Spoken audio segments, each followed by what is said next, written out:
I think they've got a lot of cool, like, cross-genre applications in general.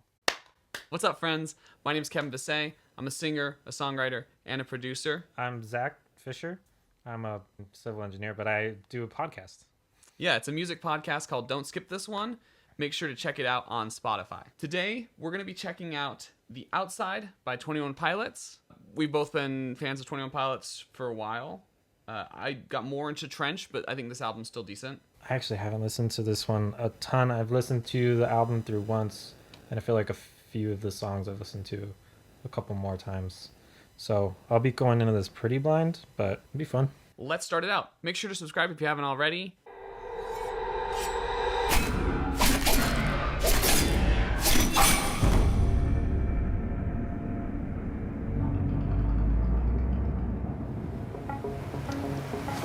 I may be wrong on the lore here, so correct me if I'm wrong, but it looks like the Niners, who are the rulers of Dima, just killed the dragon dude who helped Josh and Tyler escape the boat. I am not an aficionado on their lore. I know that it's deep and rich, and I enjoy the fact that they put effort into it. Not something that I've delved into. I like their music. Okay, let's get into the music. Click.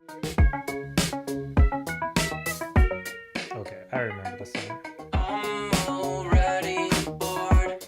I'm pretty sure I've seen this one before. I've got a long drive. I like the vocal filter they have going on. Also, really simple production. You know, you start with that guitar riff, and then it goes into a bass line with a drum line, and his vocals going through that filter. Yeah, I love Tyler Joseph's voice. He's a very unique voice and very interesting as far as, like, I mean, he does well his fast talk rap, whatever you want to call it. But when he sings, I really, really enjoy it. And I like the way he's starting this muted and, like you said, through that vocal filter.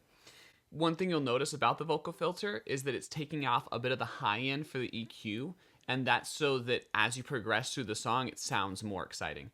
This album in general has really great vocal production. I think that's one of the best parts about it. Everybody stand in line, one by one. Take a hit, join the club. Kids will try to take my vibes. Or am I on the outside? So you'll notice that as they go into that chorus, they take away the vocal filter. I love the build on this. As it gets to that chorus. I always love songs that build. I also wanted to mention that now that we're playing it, this is one of the songs I really like off this album. Yeah. Couldn't remember the names of all of them, but I really like this one. Yeah, this one's excellent. I think it's definitely one of the highlights on the album. And I like how that guitar builds at the end into or am I on the outside? It just like really gets there, and then it drops off again. Yeah. And we get back to that like chill, groovy beat. Josh Dunn is an amazing drummer, one of the better of the more recent generation drummers.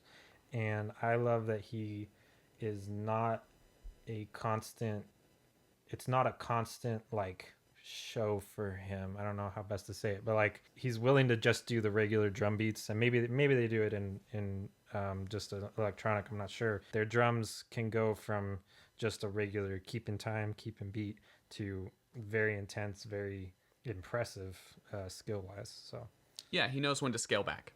So I don't fall asleep again, singing up and down. Or am I on the outside? Two things I'd like to point out in that section there. One, the second verse was a lot shorter, which is just a good songwriting technique to keep your second verse a little shorter if you're trying to go from chorus to chorus. It's just good pop writing. And second, I liked that synth swell, that kind of feedback sounding synth swell that was going on at the end of that chorus. their videos are always striking. I really like. I don't know if they always do. I feel like they do the same director a lot. I'm not sure. Oh, okay. I would have to look it up. I at least know for their first few, it was always like the same director. They're always their very first ones too are very visually striking. So this one's really good. I like it so far. Yeah, I really like the colors, and they really fit with all of the other videos that they've been doing for this album, that similar coloration and how colors kind of mean certain things within their lore. Yeah. Oh, weird elf dude. Oh, that's the guy from the Chlorine music video. Right? Now we're in the trench colors. I am a megalodon, oceans feeling like a pond, swimming like a beast underneath, they be clinging on. Meteoric rise in prehistoric times, now that meteor is coming. I am Megatron, cogs I'm stepping on. I really like the references to dinosaurs and Transformers. Yeah. There. Well, that is a good part of it. Yeah. I didn't fit together that it was dinosaurs and Transformers, but Megalodon's a Megalodon, yes. it's a dinosaur? Dinosaur, yeah. Okay. And Megatron was. I recognized the Transformers one. For some reason in my head, I wasn't like, oh, that's the dinosaur Megalodon. I talked about his rapping voice earlier. I enjoy it. I know it's kind of white boy rap-ish, but it's very good. It's 100% white boy, but I think the cool thing about hip hop is it has such this blend of cultures. So I think a white boy rapping can make sense. That's true. And it sticks out because it's not like, well, I mean, they in particular 21 Pilots, Tyler Joseph does a lot of fast talking, rapping in their music. Their genre, which I couldn't really tell you which one, but just kind of alternative, that era, there wasn't a lot of like rap and fast talking in music. So they kind of stuck out to me as far as 21 Pilots goes, with their rap and their. Also, the fact that there's just two of them is always cool. Yeah, I think they've got a lot of cool like cross-genre applications in general, and that's what helps make them such a special group. And they took off the vocal filter for his rap, right? Yeah, there was no So vocal that's all. filter on the rap. You can hear a little bit of compression, which is just more common for a rap vocal. You can tell he was treating the vocal more in terms of like, okay, how do I treat this for a rap specifically than for a sung part. Although in both cases they're pretty dry, and so there wasn't too much of a differentiation. But you can hear that they're just slight, like it's in a different track if you were recording it. Okay, that's good. There's a bunch of the dudes from Chlorine. I like how they take out the kick at that point. Yeah. I love how Josh is already on the drum set out there. He's just like prepped. Yeah. Oh, Ready to go. Oh, his antlers are gone. it's different. Did they break off or? I think it's a gift. What does this mean? I don't know. Someone explain it to me. They want him to be the antler leader. Oh, He's gonna be the antler leader. Take your place. interesting. I like this chatter in the background here.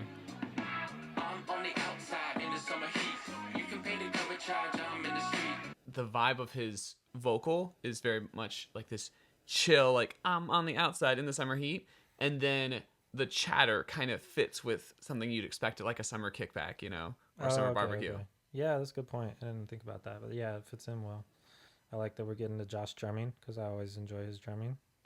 Again, I'm being taken in by the video more than the music right now because I'm so curious what's going on. I know his trench was really interesting because it was based on like it was either ancient Christian or like one of the religions that early Christianity adopted some things from, influenced his story. He's very interesting stories. Yeah. I find it interesting that the antlers somehow control one of the Niner dudes. Yeah, that's also very interested in what that means. I may go up and look all this up. Yeah. I mean, if you check out the comment section afterward, it's probably going to be filled with people true. explaining things. That's true. Comment below. What the heck does any of this mean? I was hoping he'd put the antlers on, honestly, and then he'd become one of the dudes.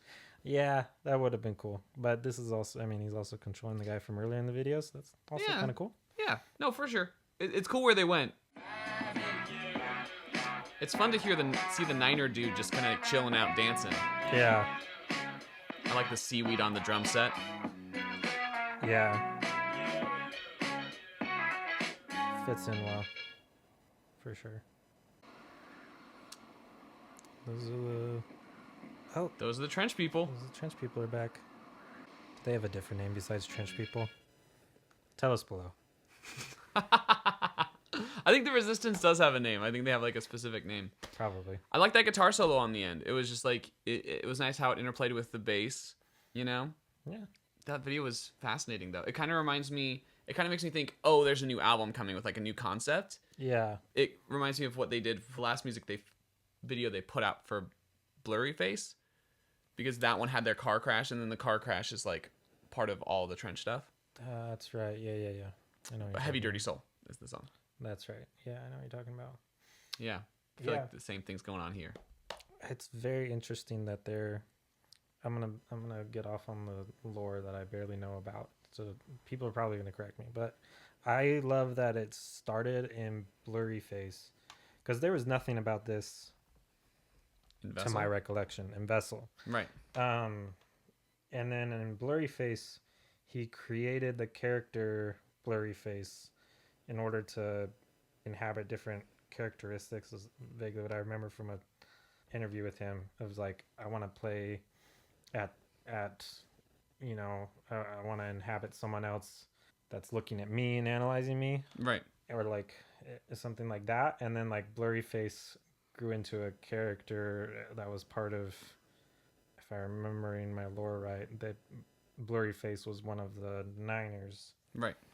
And now it's like we're continuing on this same storyline. It's so interesting that it's like, I don't necessarily think he had this all planned out when he first created Blurry Face, but the fact that he's built off of it so well is so interesting, and you can tell he's a very creative, good writer that way. Yeah, I wonder if it's going to be like Coheed and Cambria, where it eventually like finishes and then he starts like a new storyline within the universe, or how they're going to do that. Yeah, that would definitely be interesting. As I remember when it first started, I was like, oh, it kind of reminds me of the way Childish Gambino went from like the last song of Camp. He created a whole album off the character from that last song on Camp. Because of the internet? Yeah, because of the internet. That was all the associated that same character. Yeah. I don't know. It was very good music though. I love Josh didn't go too crazy, so I didn't get to comment much on that. But what I was gonna say. You mean Josh? What did I say? Justin. Whatever this guy is. He can play the relaxed downbeat, and then he can play really great, really skillful.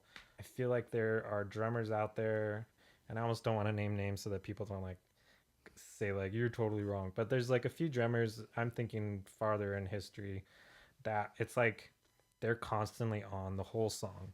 The whole song is very interesting drumming wise, and like isolating those tracks is also an interesting thing to do, but it's like you never have a straight drum track on any of the verses.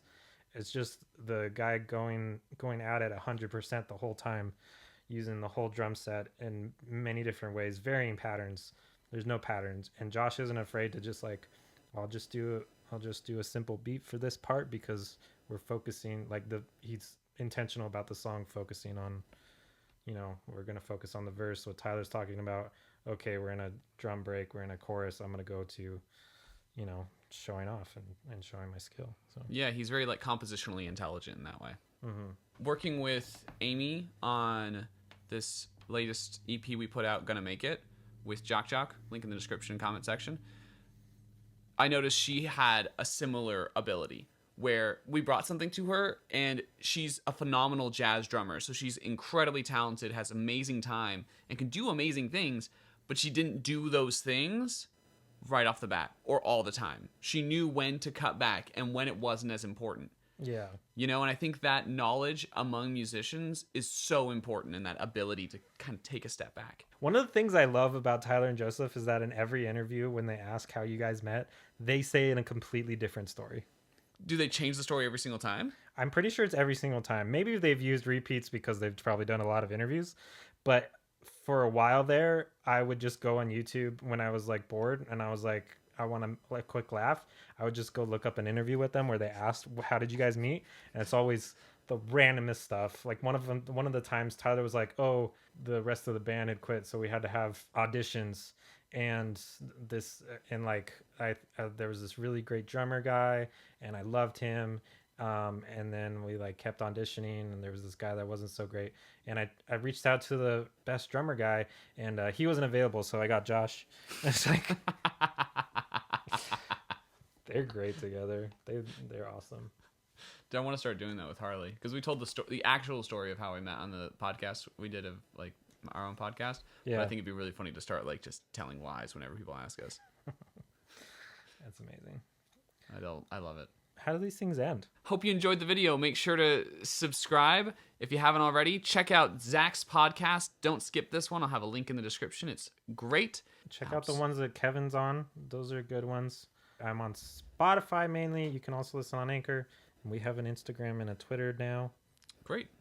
So check all that stuff out. Yeah. Catch on the flip. I'm